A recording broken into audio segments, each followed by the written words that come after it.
My name is Johan Oldenkamp and I consider myself as a student of the holy science. And please note that I write holy science a little bit different than most people pronounce holy, because holy with me starts with a W and has a double L.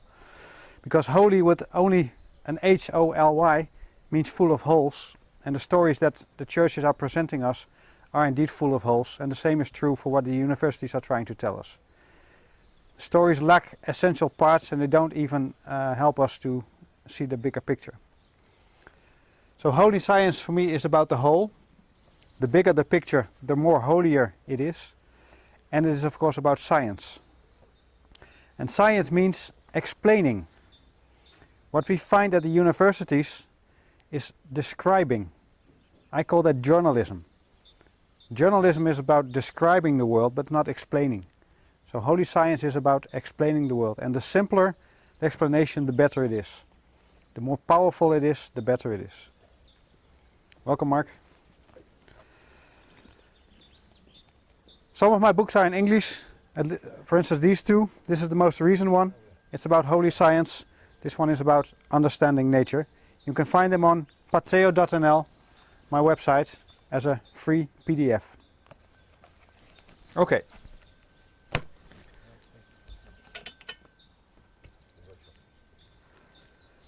Let's start.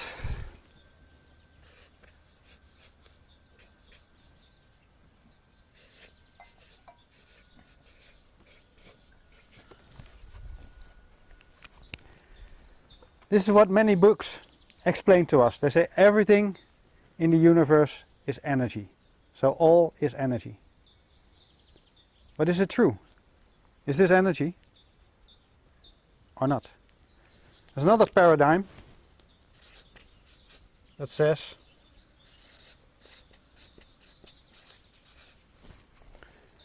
all is matter. And that's the big distinction at the moment. Because the universities talk about the material world, the physical world. Everything has to be proven in this world, has to be measured, has to be empirically validated. So it's about the world of matter. This is a different world. Energy. I really like the allegory of the cave from Plato, because Plato's allegory helps us to understand and see the bigger picture. Plato said that our world is like an imaginary world, the same as in the Sanskrit word Maya. It seems to be real, but it's not real, it's an illusion. So this is the shadow world in the cave of Plato. It's a reflection, it's a shadow of this world that is in front of that world. So I call this world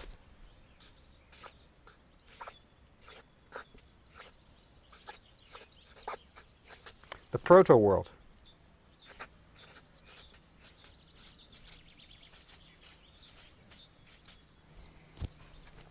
Proto is a Latin word meaning for or foremost.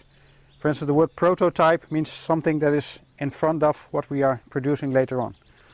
So this is the proto-world and this is the shadow world. Maybe you've heard about the proverb, scientific proverb, as above, so below, from Hermes Trismegistus. Trismegistus means thrice great, so he was the thrice great Hermes, so to say. This is the world above, and this is the world below. We are now here in the world below, and our world here below is a mirror image, is a reflection of the world above. But the world above is not perceivable with our senses. We cannot see it, we cannot hear it, we cannot taste it, cannot smell it. It's from a different order, and that makes it a little bit difficult. You cannot empirically validate this world, because it's beyond what we can validate, it's beyond the senses. So this world seems to be objective,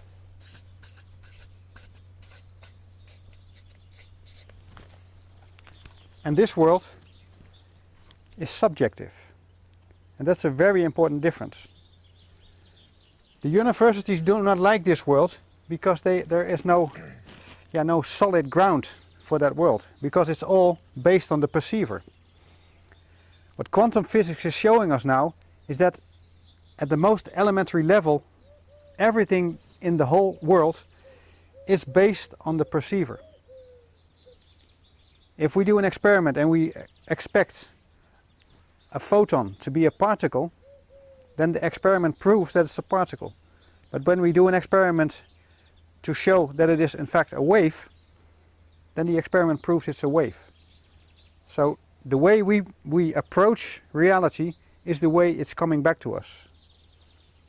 What we see is what we get. That's because the subjective nature of the world above. In the allegory of Plato, I find three worlds, because this is to me world number 3. This is to me world number 2. But there's a original world, a primal world, world number 1. And I call that the source world.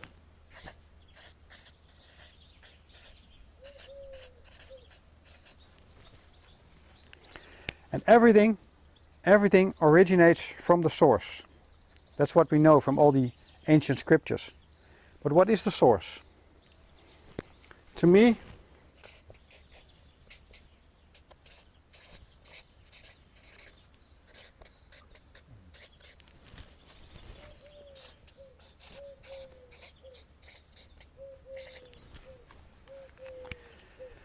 the source world is about information. Because everything, the essence of everything, can be expressed as information. This world is objective, or at least it seems to be objective, but it's an illusionary world, so the objectiveness is not really true at all, but it seems to us like it is. The second world, the world in front of the, let me put this here too. This is called the veil that prevents us from seeing here. Our senses are on this side of the veil. They cannot go across, they cannot go to the world above. So this world, the other side of the veil, is in fact a more real world, but we cannot approach it with our senses. We have to go to a higher understanding or a higher inner knowing to go to that world. The first world is the world of information. That's an absolute world. And I call that the world of God. God is for me the source of everything. But God is not a man with a long beard telling you what is right and what is wrong. I think that's a very naive way to approach the idea of God, or Brahma, or Allah, or Yahweh, or any word you want to use. The Creator, the Supreme, the unmoving mover. All those words can be used to express the qualities of God. The world we perceive, this world, the shadow world, is a world with 3 dimensions. So this is the 3D world. The world with 3 dimensions. Height, breadth and depth. Many people talk about 4th dimension and 5th dimension and so on. To me that's utterly nonsense. Because I have no clue what the 4th and the 5th and so on dimension means. I think it's fantasy. Holy science is about science. It's not about fantasy. It's not about something, we think it is. It has to be grounded in something. It has to be solid based. So this is 3-dimensional. The world in front is in fact 2-dimensional. Not 4-dimensional or 5th-dimensional like some people claim. That's not true. At least that's not true to me. But do your own research if you have another approach. And that means that the first world only has 1 dimension. And what is 1 dimension? It's a line. It's a long line. So that means that God is a line. It's a string of information. God is an information string.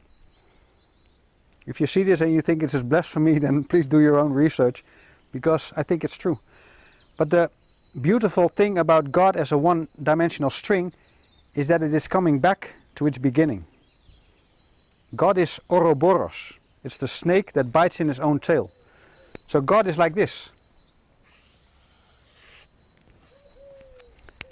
God is the perfect circle. The perfect circle that comes back to its beginning.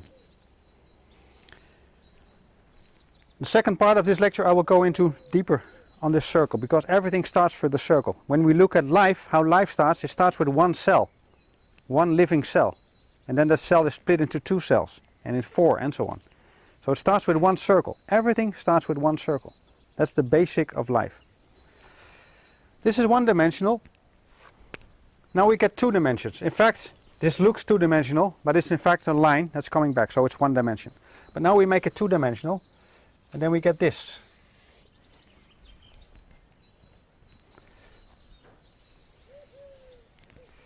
This is 1 dimension, and the other dimension is this. That's height. So the movement, because this is the world of energy, the movement of energy is going in a certain direction, and it's going up and it's going down, up and down. Yeah? When we, for instance, look at the daily rhythm, in the night it's dark, then we are down, and then it becomes light again. Dark again, light again, dark again, light again. We breathe in, we breathe out, in, out. The tidal waves are also the same. So everything in nature is like this. When we look at the body temperature, at around 3 o'clock in the night, we are the most coldest. The body temperature is lowest. Then it goes up until about 3 in the afternoon, and then it's highest. Those are called circadian rhythms, rhythms that follow circa a day, about a day, circadian. So that's we find everywhere, but we cannot perceive it. When we look at the day, for instance, we cannot perceive this. We can only see it becoming lighter and brighter, or more dark. So this is an abstraction, because our world is 3-dimensional. So what we see in the 3rd dimension are spirals. All natural movement is a spiral. Yeah, like a vortex. When I take my water, for instance, and I give it a little twist, then you see that there's a water spiral going down. Water is spiraling down, but at the same time, air is spiraling up. Like dervish dancers, they go around each other. They spin and spin and spin. When I was still working at the university, there was an elevator full of people, and there were students waiting to get into the elevator. Those students didn't understand that the elevator first has to be emptied before they can get in. They try to enter a full elevator. The same happens here. The water and the air have to twist around each other in order to make the air go up and the water go down. And the same way the students and the people who are already in the elevator have to spiral around each other to make an empty, to bring the people in out and people out in. If there are any questions, please ask, then we can have it more interactive on this beautiful sunny day here in France. Totally clear for everybody? Great.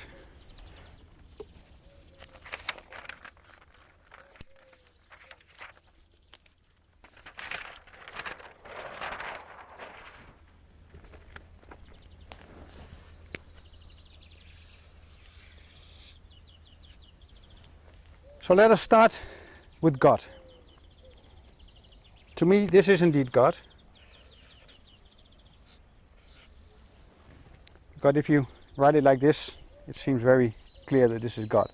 So the O in the middle is a very important letter. The O represents the whole of everything. In the word whole, holy, also the O is in the middle. And I'm very fond of that letter because my last name starts with it, so it must be a very important letter. Hope you understand that's a little bit of a joke. We saw in the previous that it is in fact one-dimensional. So it is one. But at the same time it's 0. Oh, sorry. Because that was already there. So it's the 1 and the 0 at the same time. The 0 because it originates from the circle, from the 0, and it is the first dimension. There is no movement in the world of God. Walter Russell calls it the universal stillness. So there is no movement. The movement starts in the proto-world, in the second world. Then everything gets a direction. And when we look at the world of God, there are only 2 directions, 2 movements.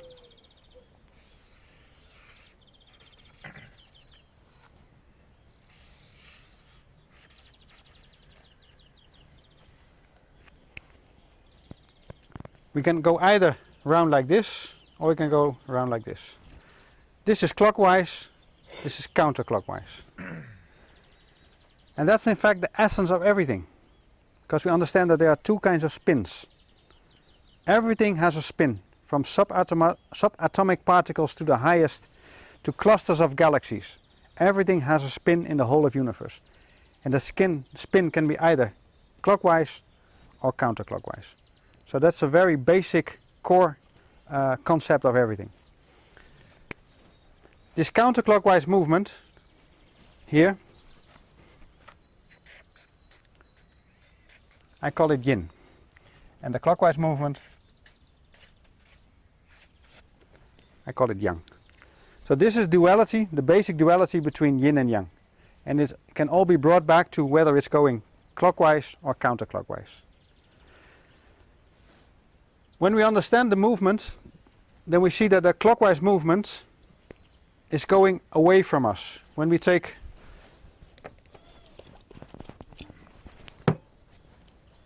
when I screw this top on top of the bottle and I screw it clockwise,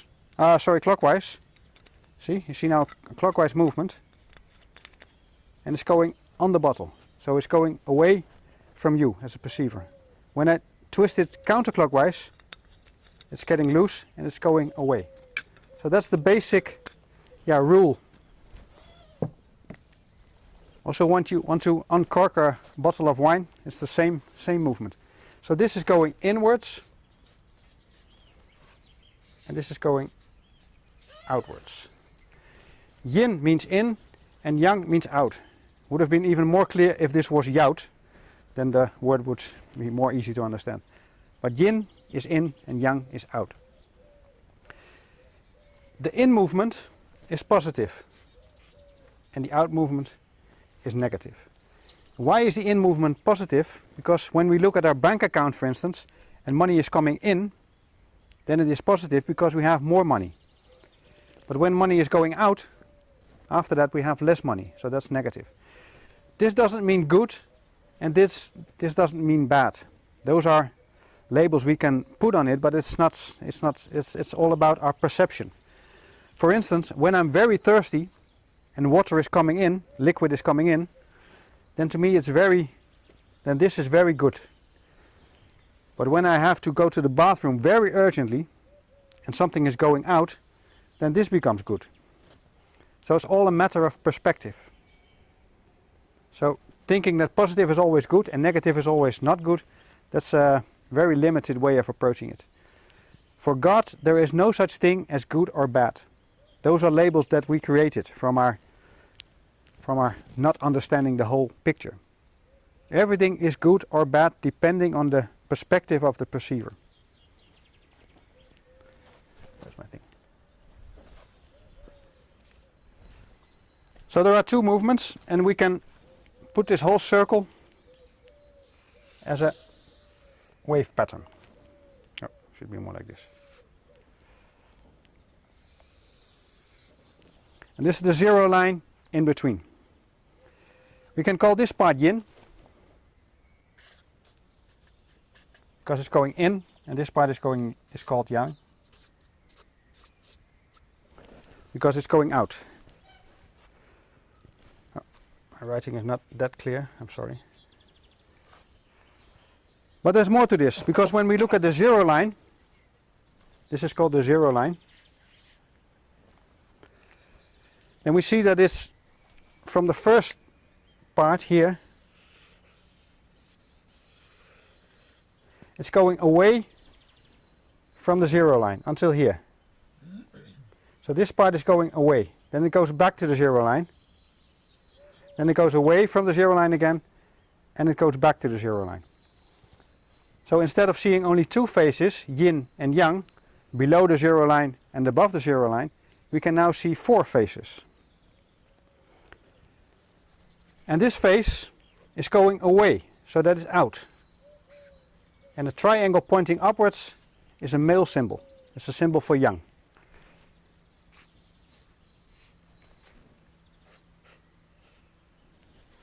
And the triangle pointing down, it's female, it's yin. So this is going in again, now it's going out again, and this is going in again. So now you see that there are 4 phases, and they are a little bit different because these two, they have different energy.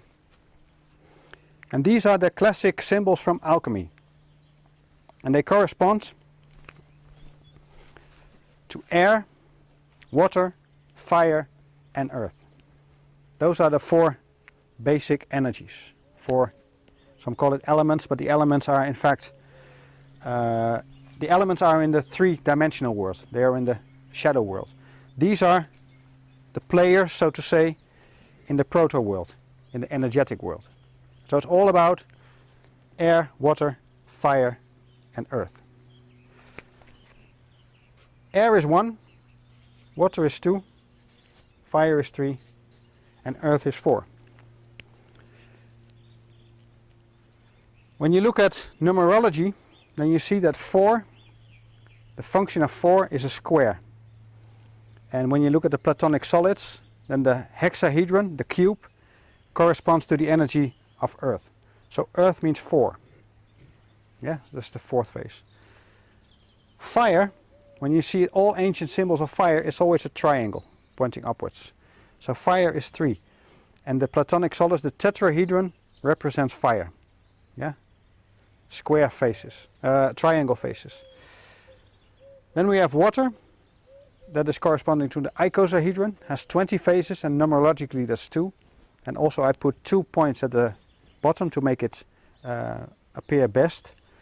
So water means 2, and then we have 1 left, and that is the octahedron with 8 phases, and that's of course pointing with 1 point to the ground. So in the 2-dimensional world, this is 1. Yeah, the Platonic solids are 3-dimensional shapes from the shadow world, but when we imagine how they would look in the 2-dimensional world, because we talk now about the 2-dimensional world, then this is the numbers they are corresponding with. So this is the order, and this is exactly the order that we find, for instance, in the Mayan calendar. It doesn't start with 1, but it starts with 4. It starts with earth. Then it goes to air, then to water, and then to fire, and then back to earth again. So it's the same order from this to this. Doesn't matter where you start in the circle. You can start in a circle here, here, here. Doesn't really matter. But in this case, it goes like this. There's a fifth energy, and in Latin it's called quinta essentia, meaning the 5th essence. These are 4 essences, but the 5th number, number 5, is in fact number 1. That's the most important one. And that one is called ether. And we find ether whenever this sine wave crosses the 0 line. So we find ether here, here and here. In between 2 male and female phases, so from here, earth, until air, goes through the 0 point, because those points are connected. Maybe I'll show them here.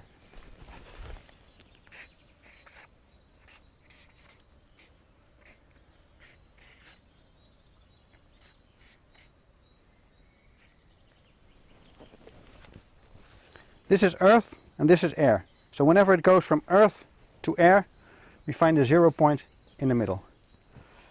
This is fire and this is water. So when it goes from fire to water,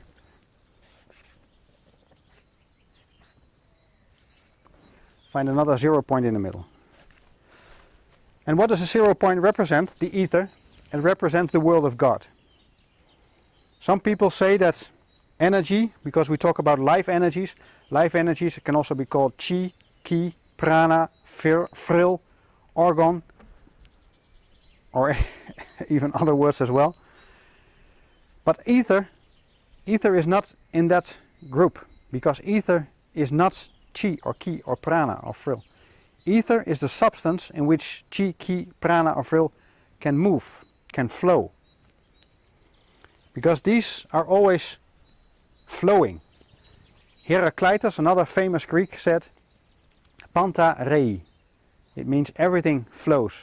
Nothing can ever stand still.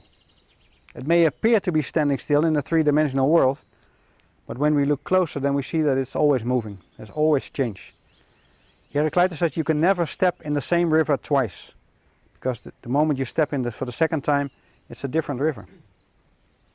A lot of water has been going out and a lot of water is coming in, so the river is constantly moving, and the same is true to everything. So ether is not chi, ki, prana, frill or organ. Ether is the substance in which the other four are floating, are moving, are flowing. So ether is information, and information can be expressed in earth. That's physical information.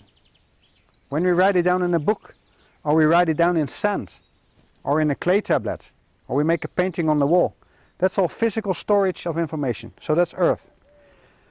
We can also send it through the air with ultra long waves or short waves or whatever waves. The air at this moment is filled with information. When we have a receiver and we tune it to the right frequency, then we get all kinds of music or talk shows or whatever. So the air is full with information. So there's information stored in the air.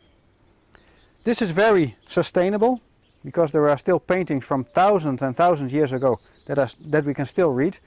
But if you don't take the information out of the air right now, it's gone. Yeah, it's very dynamic. We can also store information in water, the third one. Or, yeah, here's the second one, but water is the third in this list. And water is, has magnetic qualities. The work of Masaru Emoto shows that water has memory, and that memory is related to the magnetic qualities of water. We stored information in a magnetic way. For instance, we created a cassette tape where we were able to copy the music from the air onto the cassette tape, and then we could replay the music as long as our cassette was still functioning. But the good thing about magnetic information storage is that it can easily be changed. When you didn't like the song anymore, you just copied another song on top of the same magnetic stream, and the song was gone and the new song was there. And the same is true for water. When I spiral it,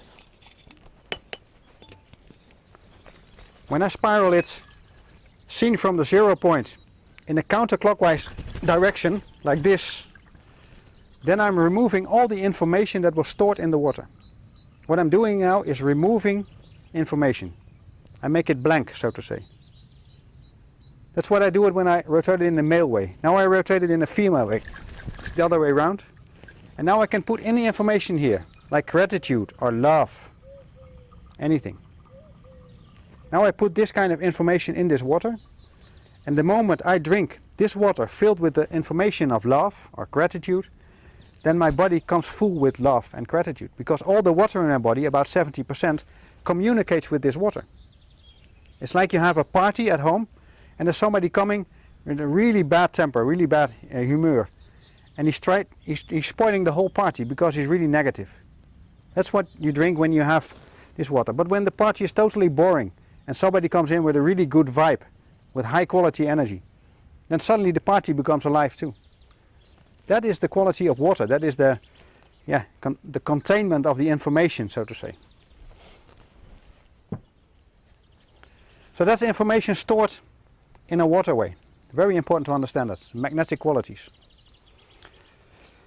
And there's a last way of storing it, and that's in a photoelectric way with fire. And that's the compact disc or the memory stick, or the hard drives from our computers.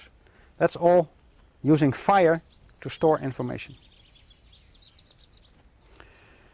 So again, ether is information, and ether can be stored in a physical way, in the air, in a magnetic way, and in a photoelectric way. And whenever it crosses the 0 point, it creates the moment of receiving information. Yeah, whenever the water is spiraling through this 0 point here in the middle, this is the moment here, exactly in the middle, where you can put the information in. You cannot see it in a three-dimensional world. You cannot with a microscope see what's going on, because it's not in this world, it's beyond our senses. But this is in fact the place where it happens, in the spiraling, in the central point, in the 0 point, in the null point. Maybe you know from ancient times that we had carriages going through the city. Horse in front, a horseman on the, how do you call it, in front of the carriage, and the passenger inside. And of course the carriage. Those are 4 levels, because the level of the carriage, carrying a person, that's the physical world. That's Earth. So Earth is the carriage. In front of the carriage we find the horse. The horse is fire. Horse has firepower. Horse is driving the carriage. So the horse is fire. And that's what you see when a horse can be full of fire and you wants to go. So the horse is pulling the carriage. Then we have the coachman sitting on top of the carriage. And the coachman represents water. And the water is steering the horse, is guiding the horse. Water is guiding that. And on top of that we find the passenger. And the passenger is air, is information, is thinking. Because this is thinking, this is feeling, this is instinct, and these are our physical senses, our physical body. Yeah, seeing, hearing, that's all physical. So the passenger is telling the coachman where he wants to go or where she wants to go. Then the coachman is guiding the horse so that the horse is going in the right direction, and the horse is pulling the carriage. Those are the 4 levels.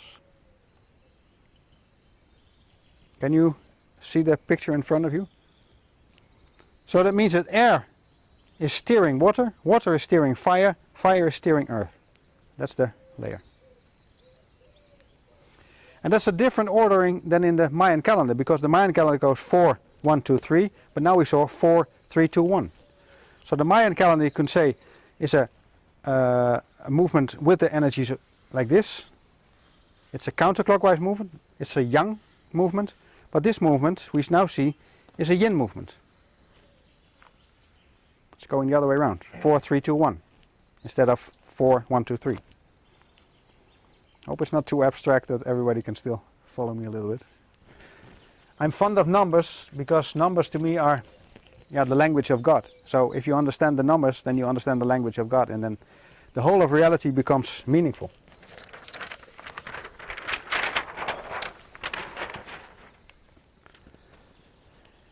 It's now 2013, and many people talked about the end of the Mayan calendar in 2012.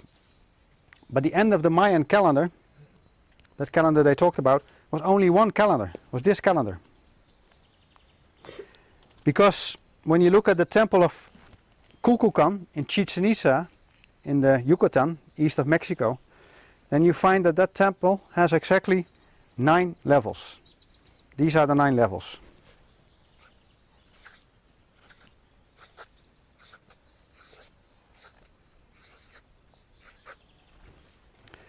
And the ending of the Mayan calendar was the ending of this calendar, the 6th calendar. Each calendar layer consists of 13 steps, 13 tones of the Mayan, of the creational wave. And those 13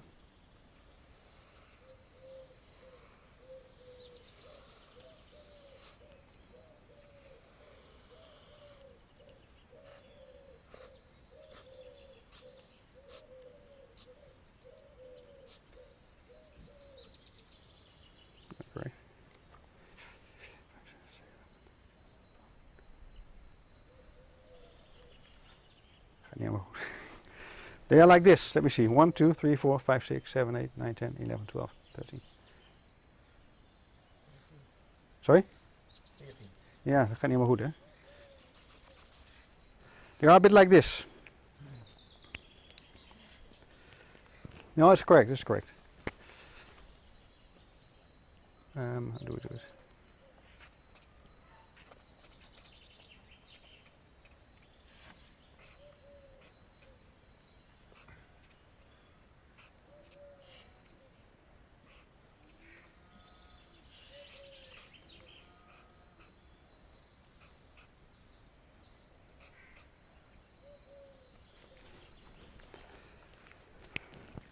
In fact, what we see here is a trinity. 1 wave, 2 waves, 3 waves. And the ordering of the energy is again air, water, fire, earth. Oh no, sorry, it starts now with earth. I'm a little getting confused now.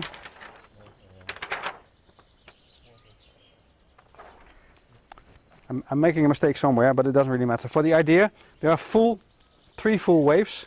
This is the first one, this is the second one, and this is the third one. So at 12, the trinity of 3 waves is fully complete, and the 13th is just the first one of the second one. 13 and 1 are energetically exactly the same, but 13 is at a higher level. It's the same as in an octave. It's do, re, mi, fa, sol, la, si, do, as I explained Monday. And the second do is the same as the first do, but the frequency is twice as high. So it's the same. So there are always 13 phases within each calendar system. This calendar system was very important because it had 13 times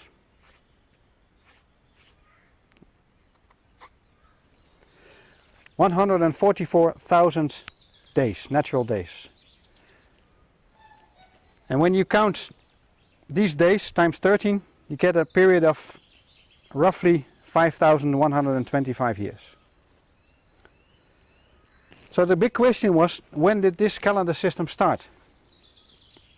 And according to our understanding,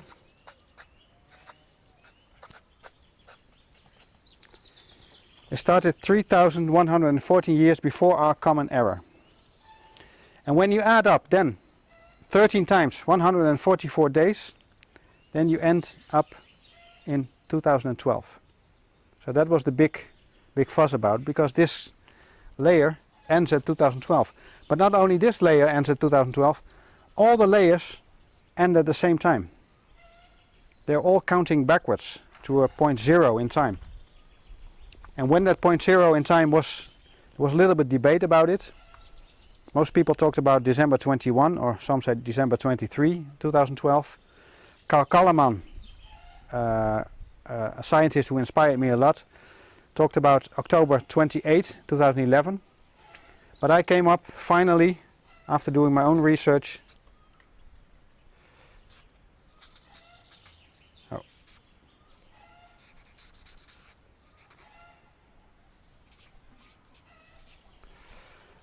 July 14 of last year. We're now in France, and this is already a holiday, was already a holiday for long, 14 juillet. But to me that was the correct ending date. Doesn't really matter because it's all in the past, and that means that this whole pyramid has been created. It was already there in the east of Mexico, but now it's also in the energetic world completed. That's at least my interpretation. At the lowest level,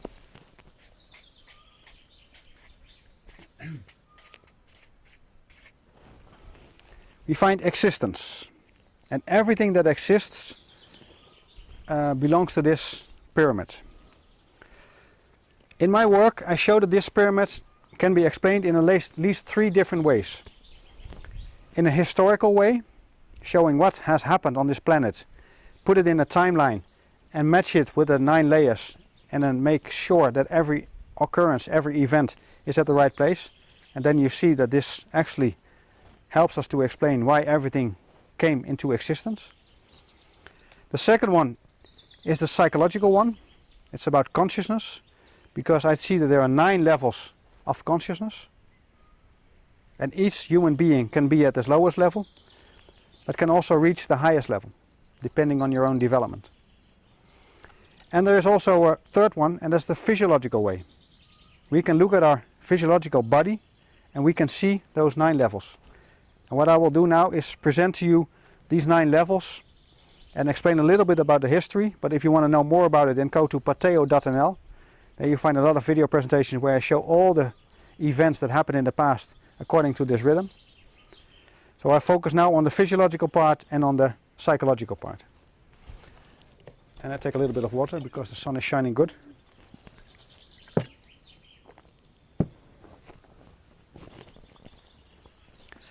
According to the Mayans, this started 16.4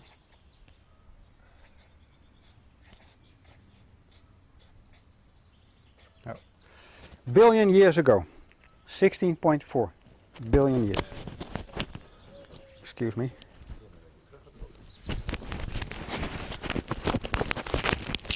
There it is.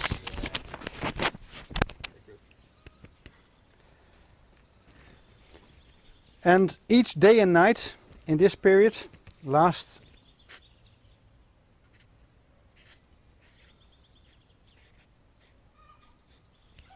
1.26 billion years, so it's extremely long. And in this very long period of 13 times 1.26 billion years, the universe came into existence, all the planets, the central star in our solar system, everything was created, but also life on this planet. The first single cell living organisms came around, not sure about the dates, but they were created in this period. You can debate whether it was natural or not natural, but I will leave that for another time. But it is in fact a fact that life on this planet came into existence in this first period. So this is the energy of Earth. Earth energy. Level 1. And then at 820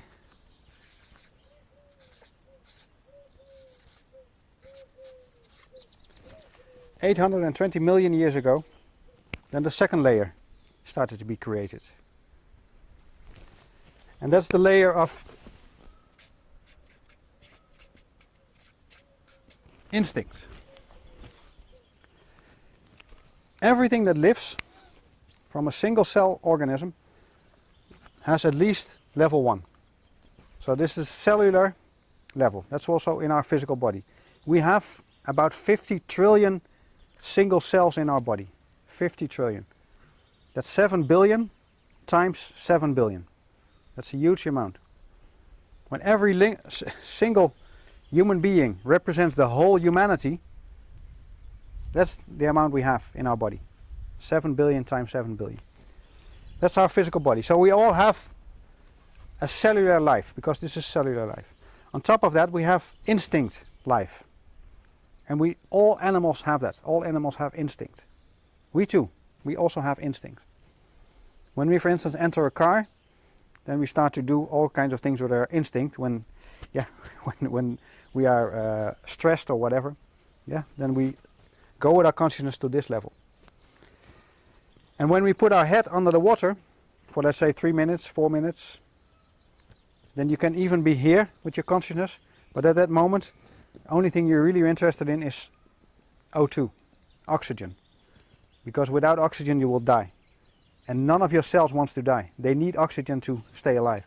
So you need oxygen. You can be very advanced in your consciousness, or you think you are, but when you put your head long enough under water, this is what you really want. So your consciousness is there. And the only thing you can think of then is oxygen. Second level was created, and now days were about, I think, 36 million. So we see the same ordering. 4, 3, 2, 1. But now going up like a pyramid, going higher. And it's a matter of debate whether you think a dolphin or any kind of animal can reason. But I think most people are capable of reasoning. Less and less people are actually doing it, but they are capable because of their neocortex of actually reasoning. So when we look at our physiology, we see the same ordering, because this is the level of our body cells, 50 trillion, as I said before. This is the level of our reptile brain, it's called. The brain stem and the corpus and the cerebellum, the small brains. So the brain stem, that's the oldest part of our brain, in the middle of our brain. There we find our instincts. Our instincts are coming from our brain stem. Around our brain stem we find the limbic system, and that's related to our harmonic system. And the limbic system is responsible for our feelings. And around our feelings we find the neocortex. Neo means new and cortex means brain. So that's the newest part of our brain, and that was created here. Yeah, at least human beings have a well-developed neocortex. And that's why our forehead is higher, because the top is neocortex. The problem is I'm stepping on the wire all the time, so it makes it shorter. Yeah, but I can't stand still because I have to write, so it's a little bit difficult. You need long arms. Or like this, yeah.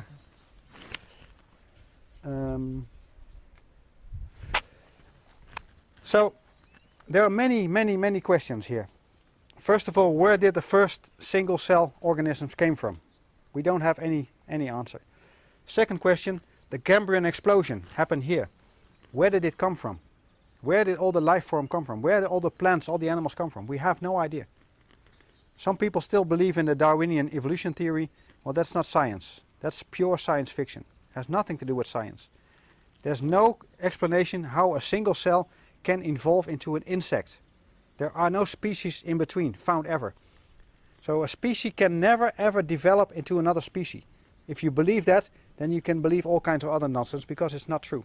Only within species there is development possible, evolution possible, but not in between species. There's no proof for that at all. So we are being fooled. So where did all the species come from? We have no idea. Here happened nothing special, but here happened something special again, because where did the human beings come from? We have no clue. If you believe that we evolved from ape beings, then you didn't do your homework, because it's not possible. When you look at the bone structure from human beings and you compare that with ape beings have much stronger bones. Did you ever see an ape in the zoo with a mutella or with a broken arm or a broken leg? If you do so, please send me an email and I will erase my whole story. If not, there's something wrong with the story. The bones of ape beings are much stronger, and they have much more power too. When you have an ape being of 170, 1 meter 70, let's say 6 feet or something, it weighs about 200 kilogram. When you have a human being, normal weight human being, it's about 70 kilogram. When you put a female ape being in the same room as a strongest male being, and they are struggling, they are fighting, there's no doubt who will win, because the ape being is much stronger than the human being. So there are many things. When you look at the length of the arms, arm length of a monkey ape being, ape being or a human being, is different, because when I go down, you see that my arms are much shorter than my legs. All the ape beings have the same length arms and legs. How did evolution theory come up with that? Did they listen good to the story of Charles Darwin, or something wrong here? Ape beings have 24 pairs of chromosomes. Human beings have 23. Did evolution got a pair of chromosomes lost somewhere? Doesn't make any sense at all. So we were not naturally created by evolution. Something else happened. Here is a big question mark. Where did the human beings come from? Here's a big question mark. How did the Cambrian explosion happen? And here's a big question mark. Where did the single cell living organisms came from? 3 major questions current academic science is unable to answer. So maybe the story is a little bit different than we've been always told at the universities, at schools. Maybe the whole story of human history is totally different. Then we continue, because human beings are on this planet for at least 200,000 years. Some say it even goes further.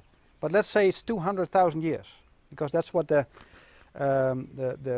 foundings tell us. So we are in this planet for 200,000 years.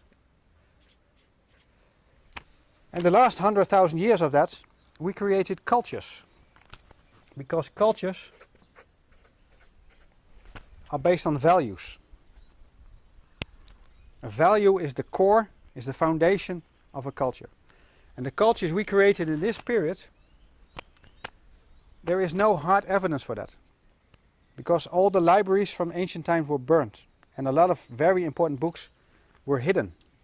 For instance, under the Vatican and other places as well. So we don't know about Atlantis. We don't know about Lemuria.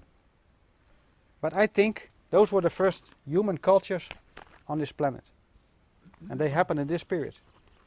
Because our written history starts around this time. Let's say 5,000 years ago, a little bit more. And then we started to create norms. These are the core values on which societies are created, and these are the norms that we are telling each other. Because this is the same kind of thing again. This is earth, this is fire, this is water, this is air, and the final one, I will come back to that, is ether. So this was earth. Value is grounded in the earth. So that's earth. But then we got norms, and norms, they are related to fire. I use for fire the color red. And when you play soccer, for instance, and you do something that is really not allowed, you get a red card. Red card means exit, out. When you are in a traffic and you see a red light, it means to stop. So red is the norm. You can't get across the norm. And this is the, this is the time where we created all kinds of norms. All the laws were created here. Let me put the date there. I think it's 17. It starts in 1756. Yeah, say 250 years ago.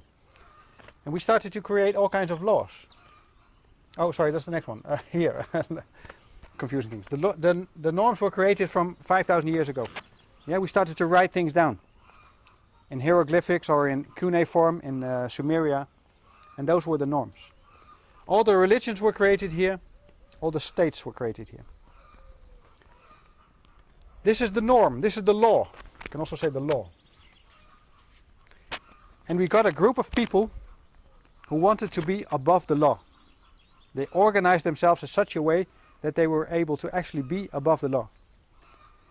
And if you think that I'm talking nonsense now, please read, for instance, the books of Robin de Ruyter. He's a Dutch guy, but his books are in at least 7 different languages. Spanish, English, French, I think, I'm not sure. But many languages. And he investigated the group of people who tried to control this planet. Yeah, these are also called the powers that be. I prefer to refer to them as the powers that were, because we're already above this time.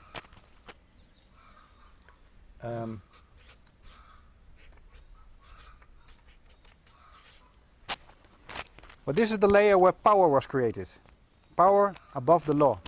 When you look, for instance, now at the multinationals, they created such a way that they are above the law. They don't have to pay taxes in the countries they work, because they can shift their money easily. When you look at the banking system, for instance the Fed, the Federal Reserve Bank, it's a private bank. It's not a government bank. They rule the show, they play the show. They are above the law.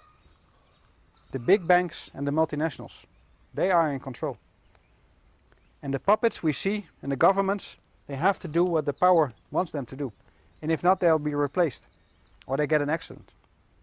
That's how it's been done for long. If you look at the history of people who have been erased because they don't fit into the agenda of the powers that be, then you see a very drastic story. Talking about John F. Kennedy, Abraham Lincoln, Martin Luther King, John Lennon, Lady Diana, Yitzhak Rabin, Pim Fortuyn in the Netherlands, Theo van Gogh in the Netherlands. All people, and the list is longer and longer, all people who were deliberately killed because the powers that be, or the powers that were, had a different agenda. They were not fitting in that. So when you stop here with the story, it's a very sad story. Then we talk about the New World Order. People who try to make this planet into a totalitarian regime, where they control everything. Monsanto, a company like Monsanto, wants to control the whole food chain. It's at this level. The European Union. It's the wet dream from the fascist people from Nazi Germany. They cut their way now through the EU, through the European Union. But fortunately, the story doesn't end here. Because in 1999, the creation of layer number 8 started. 8 means strength.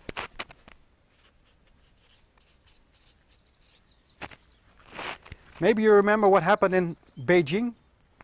There came a couple of tanks on the major square in Beijing, and there was one man demonstrating and was standing in front of the tanks. And they moved a little bit to the side, and he also moved to the side. And then they stopped. They had to stop. They had much more strength, more power than he had, but he had strength. And because of the television cameras there, they did not dare to run over him. They could do that easily. But because of the television cameras and his willpower, his strength, they had to stop. And it was a beautiful demonstration of how strength can be much more stronger than power. And the same is true for Nelson Mandela. He wanted to change the regime in South Africa, not by violence.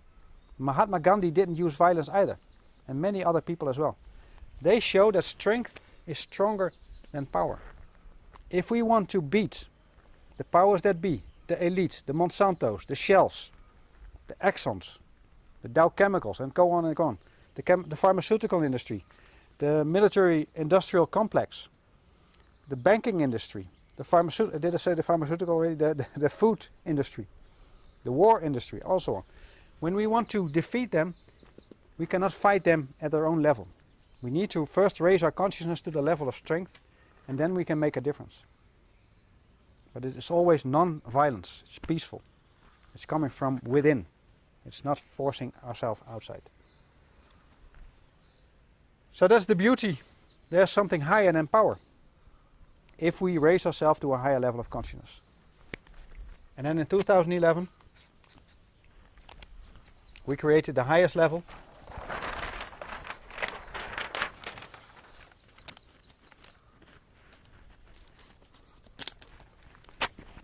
And I call that level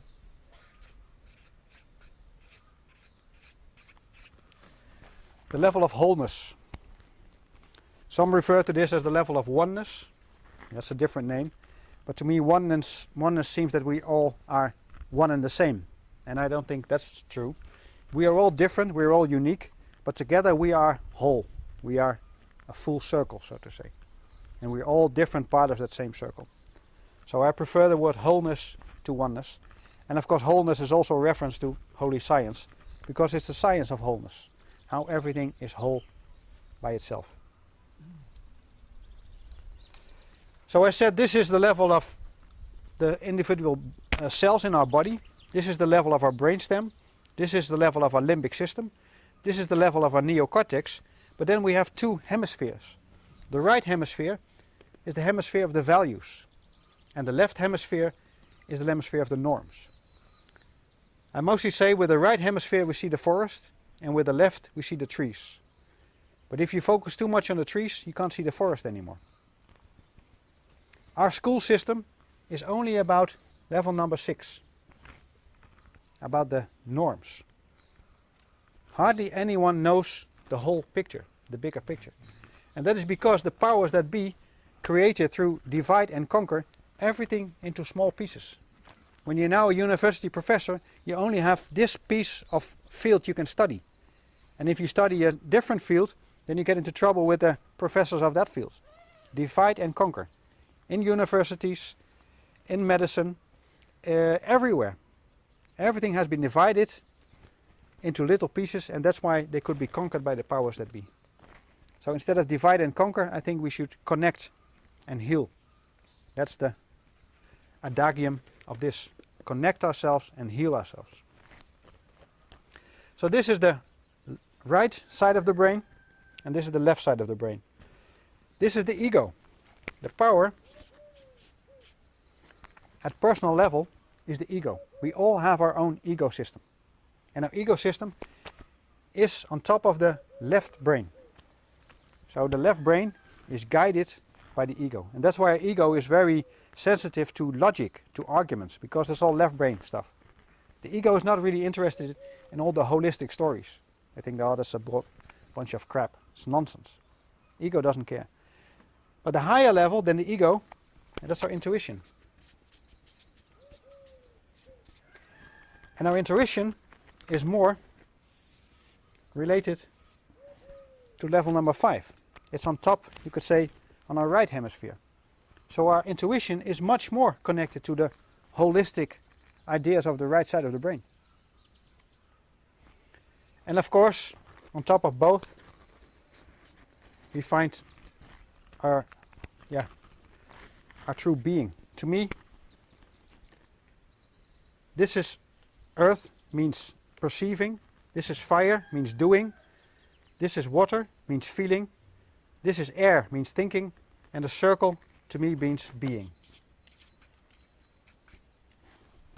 So when we reach this high level of consciousness, number 9, then we reach the level of wholeness being, of being whole, being the whole of everything. So that's in a nutshell the story about the Mayan calendars, because this calendar, calendar number 6, started this year, 2114 for our current era, and ended also in 2012 according to me. That calendar is the long count calendar. It's 13 times 140 days. But these calendars are also there. So it's not one calendar system, there are in fact 9 calendar systems, all related to each other. And on top of that, the Mayans also had the Tzolk'in. It's also a calendar system with 13. And also the number 20 is very important, because the acceleration of time here is every times 20. So this goes 20 times faster than this one. This one goes 20 times faster than that one. So here we talk about 1.26 billion years, but here it's only 18 days. And 18 days, what I like very much, is 432 hours. And to me the number 432 is very special. When you think of 432 hertz, the natural frequency, vibration for the tone A or La. And there's much more to say about this, but I think we first have a small break and then we can discuss all this. Thank you very much for your attention. Thank you.